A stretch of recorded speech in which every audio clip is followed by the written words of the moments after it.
What's up, guys? Emperor John Kill 3D with another video, and Star Wars Squadrons was revealed to us last week, a few days ago to last week, during the week. But the gameplay has now been revealed to us, and there's some pretty interesting stuff going on with the gameplay. A lot of people thought that, oh, this is a $40 cash grab, this is low effort again from EA. So the gameplay was quickly pulled out to, let's be real, silence all the naysayers, and a lot of people have actually looked into this and they are very positive so far. Star Wars Squadrons is gonna be a hard sell for a lot of people, and I can tell why. A lot of people are just looking for more lightsaber combat or ground combat. A lot of people don't realize that there's also part of the community that loves starfighters, so you can't just alienate them or give them the bare minimum, because I'm going to be honest with you, Battlefront 2015 and 2017 gave Star Wars Squadrons, gave Star Wars fans little to no effort when it came to flying. They just gave you what they deemed was good enough. The community really didn't push hard because all they wanted was ground lightsabers.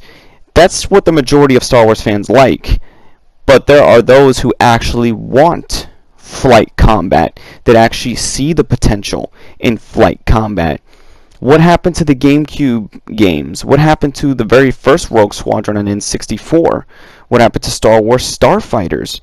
Those came at a time where Star Wars games were always coming out, you know, different varieties. And yes, there was even Star Wars Demolitions, which try to rip off Twisted Metal. But give this game a chance. They showed the gameplay, and yes, it's going to be entirely in first person for now, because I can tell that if there's going to be a lot of people that won't be adapted to playing first person without a VR, that they're going to want to have a third person perspective. And revealing more than one map, because we have a Star Wars guy in the community that just doesn't, he rarely talks anything positive, called Swanee Plays Games. He's barely positive when it comes to Star Wars games unless it's something tailored to what he likes.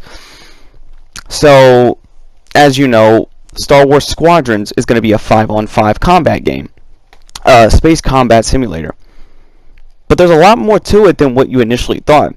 There's going to be a ton of customization, ton of ship upgrades. From what we've seen, the multiplayer modes, the single player mode will have a single player story playing from both the enemy's perspective as the Empire or the Rebels perspective, and I'm actually looking forward to that, playing the two perspectives.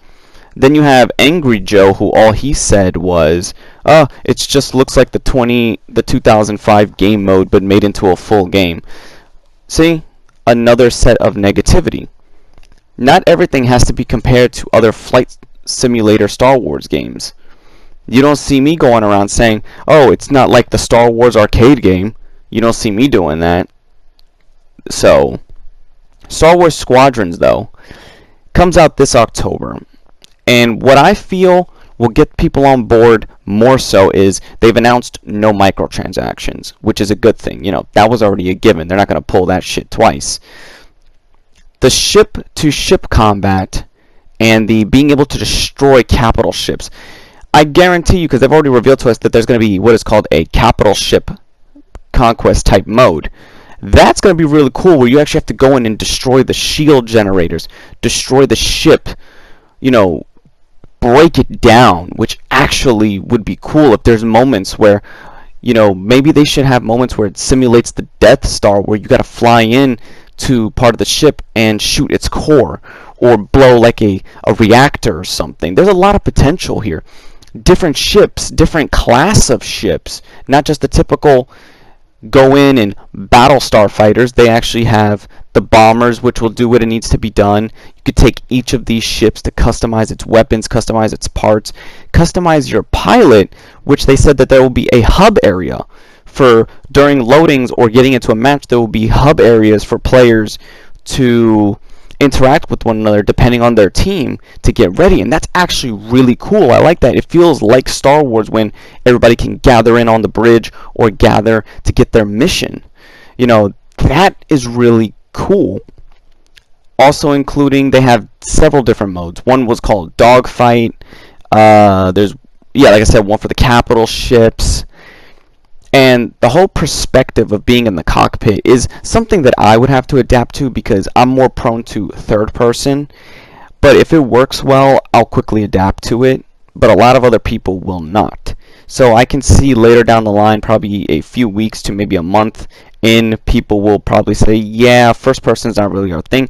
Keep the first person for those who need it, you know, who are not actually need it, who are really good with it, but also bring in the third person aspects so people can be more mobile, because let's be real, playing in third person, you're more mobile like that. You have more mobility. You can look around and actually fly around and get more traction going, because that's what I do in Battlefront 2. That's how I'm much faster with my reaction times than being in first person. First person is just when I want the experience of feeling like I'm being in the cockpit.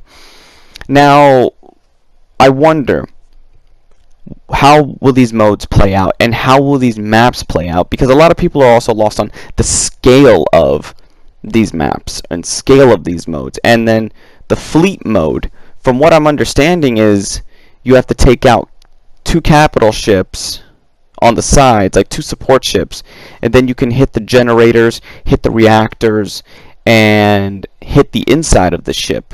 Which, how far inside, I don't know. Maybe like when the shield generator opens to the hangar, you can pop a torpedo inside, which would be really cool. And I wonder how the maneuverability is going to be in first person. How will you be able to maneuver, say, dodging missiles, dodging enemy fire, dodging probably enemy fire that can come from the ships themselves?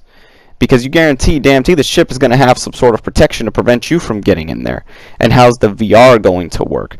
See, they revealed it a lot to us, and it gets you very excited, but still remain optimistic. That's what I'm doing. So, Star Wars Squadrons. Did this gameplay trailer do it for you? It somewhat did it for me, but I need more information, and I would like to see even more gameplay. So, be sure to leave it down in the comments what you think of this.